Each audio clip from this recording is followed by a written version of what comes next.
Okay, so part two. In the last video, I was wanting to have you think about the significance of Jairus and him falling to his knees at Jesus' feet. But before I dive into that, really quick, just want to say, number one, thank you for chiming in. Thank you for listening. Your support means the world to me. As you know, like, subscribe, comment, all that good stuff really helps out the algorithm. It helps to let these different platforms know that the content is relevant, and it'll push it out to other people that might be interested in this type of content. It's full of life.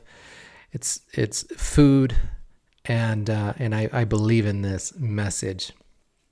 All right. Well, without further ado, let's dive in a little bit. So, Jairus's occupation, his job as a ruler of a synagogue, is, for example, administration, organization, practical synagogue things that needs to take place, as well as to make sure that things like when the festivals would come in, when it was time for different festivals, right? Getting things ready, and who's going to say this and who's going to read that, and where's the animals going to come from for the sacrifice, etc. All of that stuff. These are the things that he is in charge over, the worship oversight, the Sabbath services. I don't know if you remember or not, but in another part of of Luke, and you will find it in Matthew and Mark as well. But when Jesus healed on the Sabbath, that was and do you remember how there was a synagogue ruler that actually was? I mean, he as you read the way I read it, anyways, he was incredibly upset with Jesus over healing during the Sabbath day. And so this is the kind of person who Jairus is. He is this in and through his own person. Like he grew up this way, if you will. Like he grew up training for this. It's ingrained in his everyday life. There is, it's like, you think of it like somebody in the military, right? Like military people, they have their schedule, and they're very, very structured and organized. And so there's a certain way for certain things to be done. So this is Jairus. This is the ruler of the synagogue. And again, this would have been somebody that you and I, if we were in that timeline, if we were part of that town in Capernaum, we would have most likely interacted with him, maybe occasionally, maybe weekly, maybe daily, right? He would have been someone that you and I would have trusted to help us understand the Bible. Well, the Torah in that timeline, right? The Old Testament, what we know of the Old Testament. He would have been the person to ask. If we had an issue with a neighbor, or we needed forgiveness, or etc., like he is the person that we would go to for answers and for guidance, and maybe even for some kind of comfort, as the man that we would recognize as the person that's protecting our relationship with God. And so this is who Jairus is. He is the embodiment of what it means to worship. We're all aspiring to be like Jairus, give or take, depending. Some of them maybe not, but if you were just like somebody in that community, a good person, and you wanted to do the right things, you would want to aspire to be like Jairus. So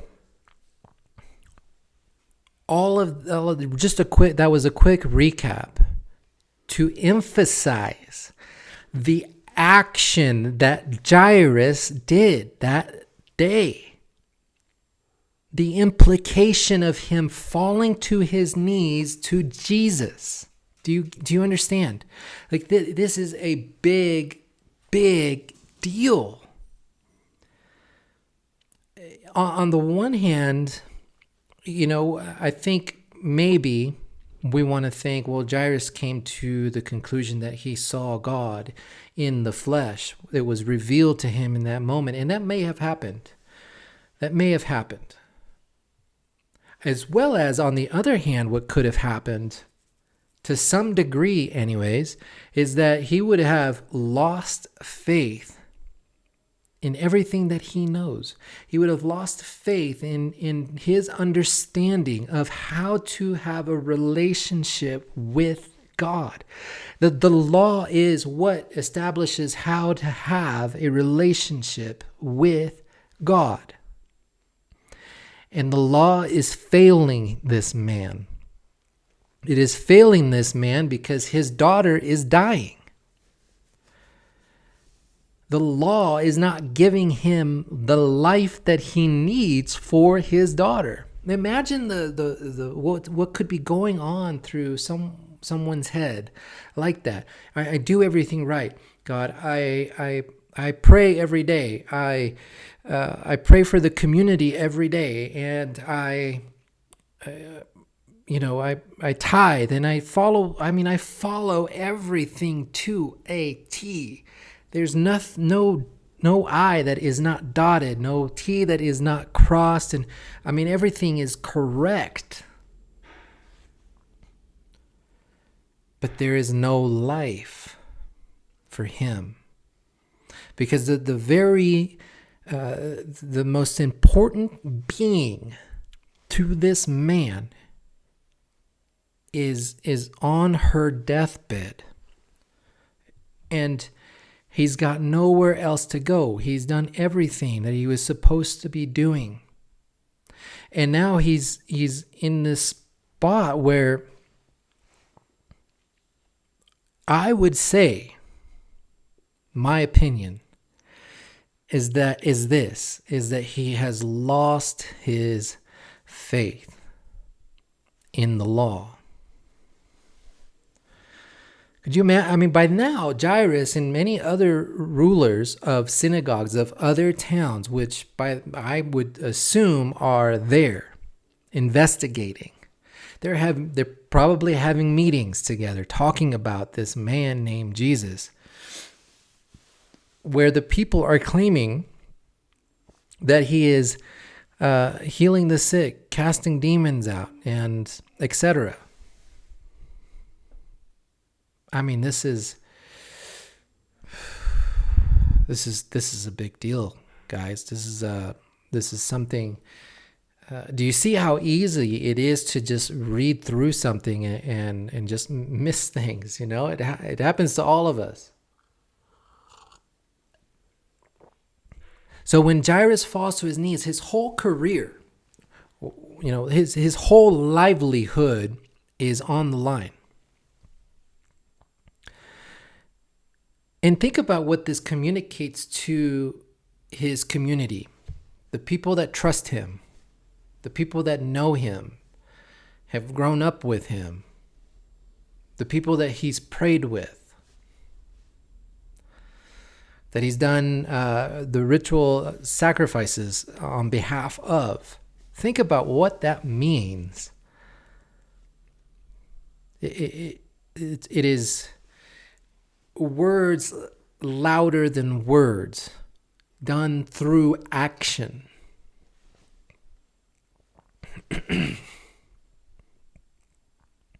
He falls at the feet of Jesus.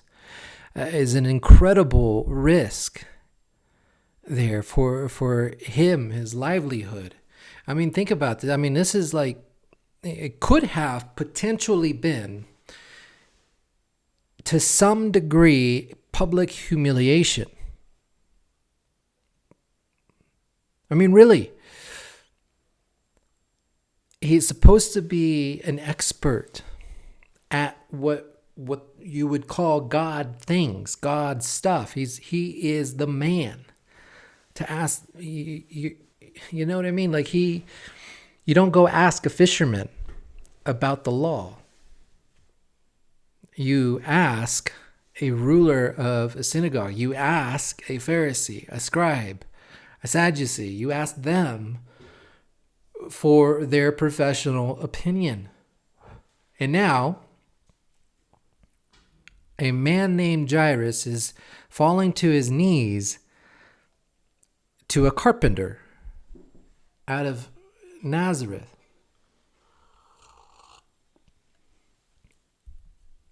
What good could ever come out of Nazareth?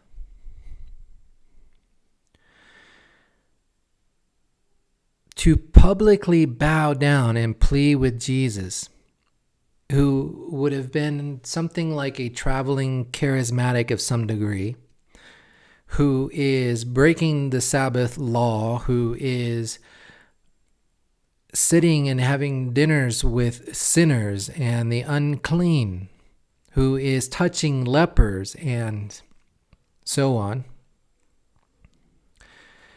This is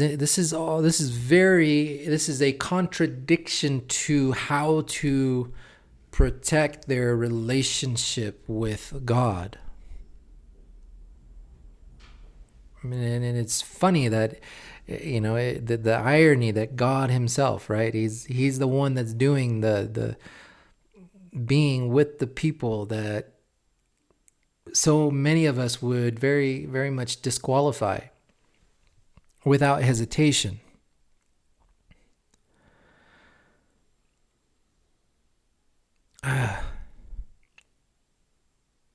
Then let's add more salt to the issue. So he is undermining the establishment that he's a part of. He's seeking help from a man, right? A man, rather than seeking help from the letter that was written by the finger of God. He is establishing Jesus as Lord over the law. Now, fully, I can't say. I don't know. We don't know the heart of Jairus completely. We don't know. But the minute he bows down, that is like he's bowing. You don't bow to Caesar as a Jewish person, right? That was an agreement that they had with the Romans as they were trying to convert them. We'll pray for Caesar, but we won't bow down. But Jairus bowed down to Jesus. This to me communicates anyways that he has put him above the law.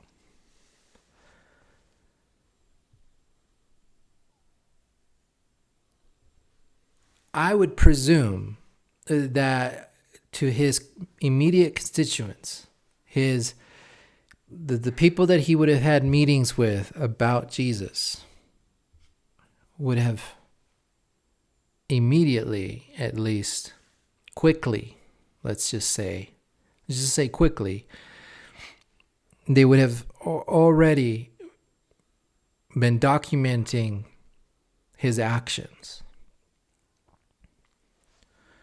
to the negative, because now I would presume that Jairus is going to be held accountable for his actions. Do you see?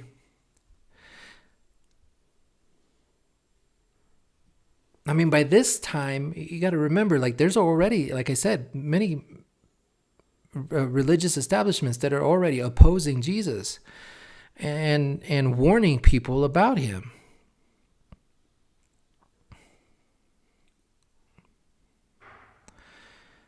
And I think this was just a massive statement from Jairus. A massive statement. Now, I don't know. Obviously, the crowd was already there.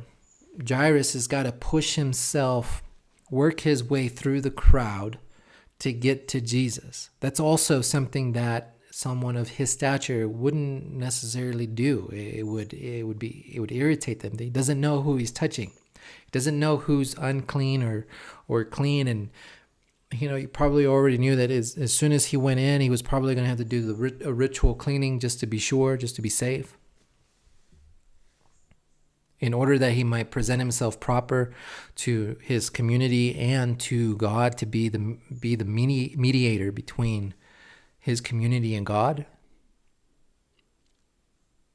Do you see? I mean, the level of desperation is unspeakable. It's beyond all of this. And then again, let me just another quick note. I mean, he did this in broad daylight, in front of everyone. There is nothing to hide. He cannot hide anything that he just did. It was instantly undeniable in front of everybody. It's an irreversible testimony. There's no privacy, And then let's add more salt to the situation here. Jesus then begins to interact with a woman that is definitely unclean, and he just fell to his knees to this man for help. And now Jesus is mingling with a woman. He is saying out loud in front of everyone, and in front of Jairus and the people that work in the house that Jairus and his family lives, they're there, they're present, they're seeing everything. And they know, because Jesus says, "Who touched me?" And as you know, the story goes, Peter's like, everybody's around you, everybody's touching you. But then, to point out that it wasn't just anybody, it was a woman who would have been unclean that touched him. God, like he's already at the mercy of what Jesus is, of Jesus healing his daughter. He has put everything on the line, and now this adds even more scrutiny to the actions of what Jairus did. He is, could you imagine the tense, what have I done? I hope I'm doing the right thing. I don't know.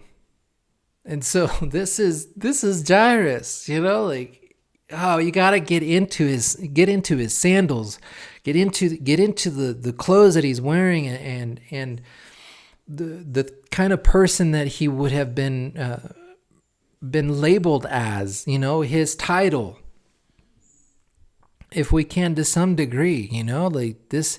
I mean, it's just an agonizing moment after moment after moment of complete and utter just helplessness. He can't do anything. He can't take anything back. Oh, man, time flies. And so I'm going to have some more to say about this, guys. Thank you for listening. Give me a like, share it. I hope you enjoy it. Comment something, and we'll do some more. All right, cheers.